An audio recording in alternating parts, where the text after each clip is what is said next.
Bonjour à tous, bienvenue à la revue d'actualité de ce 29 septembre 2022, écho de la tanière avec les Lions du Sable. Pour sa troisième sortie et dernier match de poule, le Sénégal s'est largement imposé devant les Seychelles 12-2. Les Lions ont encore imposé leur suprématie face à un adversaire qui peine à décrocher une victoire depuis le début du tournoi. Après un jour de repos, ils sont montés en puissance, une victoire qui le conforme à la première place du groupe A avec 3 victoires en autant de sorties. C'est un carton plein pour cette phase de poule avec 25 buts inscrits et 9 buts encaissés. Les Lions connaissent leur adversaire pour le premier match en élimination directe de ce tournoi. Ils affronteront l'Ouganda qui a terminé deuxième du groupe B. L'Ouganda, c'est aussi un prochain adversaire du Sénégal pour la CAN 2022 qui démarre le 21 octobre et partage la poule B. Cette demi-finale prévue vendredi à 8h30 leur servira donc de préparation. L'autre demi-finale opposera l'Égypte au Mozambique, 2 équipes qualifiées pour la CAN de beach soccer aussi. Notons que les Pharaons sont dans le groupe des Lions. Toujours en beach soccer, ce n'est pas une première pour le Sénégal de compter des nominés pour les beach soccer stars, un gala annuel qui récompense les plus talentueux de l'année. En 2021, le Sénégal en comptait 5. Pour cette année, seul Madion Diagne manque à l'appel.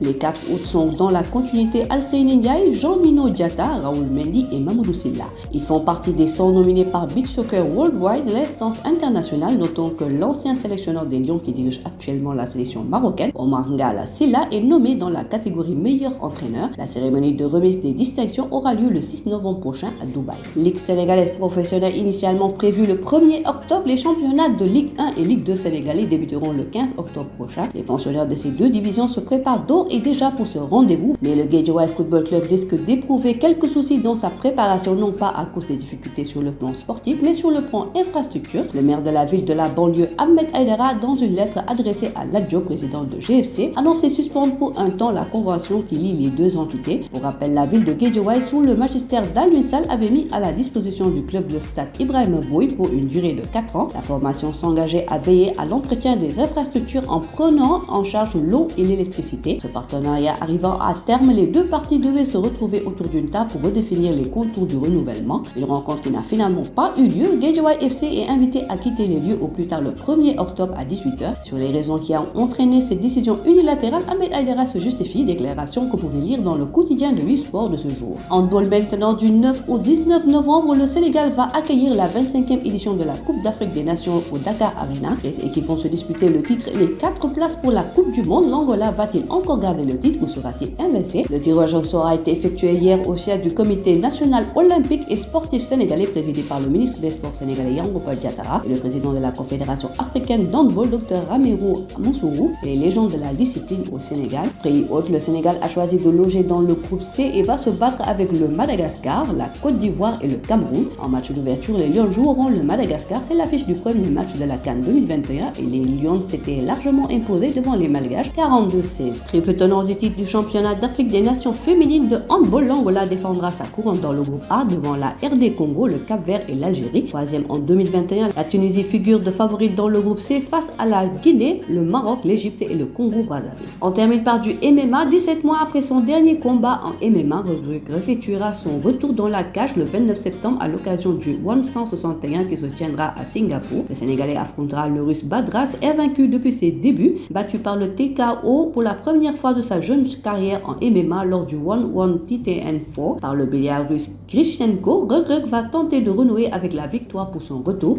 La sensation de la lutte sénégalaise, toujours invaincue dans cette discipline, se frontera à Badras Gazapech, un combattant russe de 30 ans qui découvrira pour la première fois le One Championship avec une affiche parfaite de 3-0. Voilà, c'est tout pour aujourd'hui. L'actualité sportive continue sur nos plateformes digitales. Le site numéro 1 du sport au Sénégal, sport.com, est maintenant disponible en version application mobile sur iOS et Android.